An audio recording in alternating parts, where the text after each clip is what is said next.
Hello, fair maidens, and welcome down to Shout Out Wednesday. Post a comment or ask a question at soulguard.tv, our mothership, in the Virgin viewing room. I'll do my best to shout back or answer 1 week later.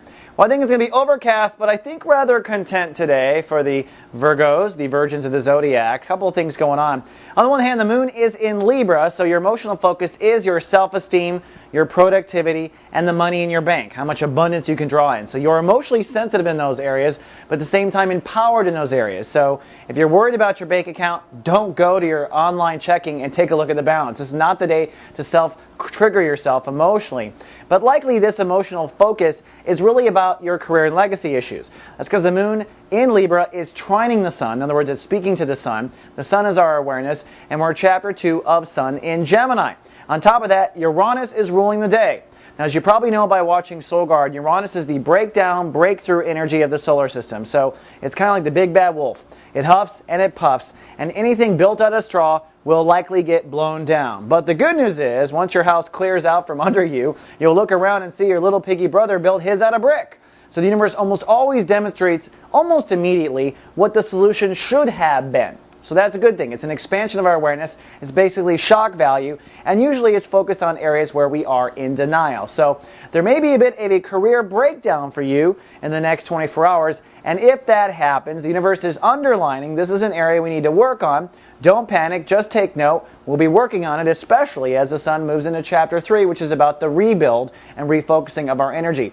Then finally, for our shout out goes to Virgo named James, which by the way was presented to me by our Virgolicious. Virgolicious is our director of Virgos for the of Zodiac. So go to Virgolicious when you have questions, folks. She is your representative here at soulguard.tv. Now James asked the question, he recently lost his job and he's wondering, is he doing something wrong? He hasn't found a job right away. Is he missed light casting? What should he focus on? Excellent question. First of all, James, I think things are running just perfectly.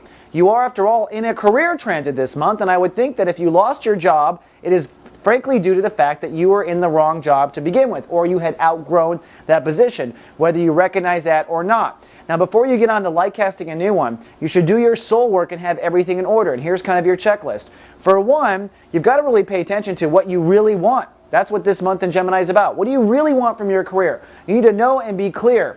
Now, what you want should also be in line with the new Virgo 2.0. You've been changing your ego for the last 2 years. You've been changing the way you allow people to talk to you. You allow your certain relationships represented by Uranus and Pisces. So whatever this new career is, it has to have in your light casting also you being represented in the new Virgo and also you being treated the way you want to be treated. Those are two very important factors. So make sure you've included those before you light cast. And then once you're clear on those things, add those to what you want to be in your career. That should make things go a little faster. But I would say you'll likely see it start to come to fruition in Chapter 3. We're still experimenting here in Chapter 2. All right, fair maidens, that's all I have for Shout Out Wednesday. See you folks tomorrow with more. Live, love, be.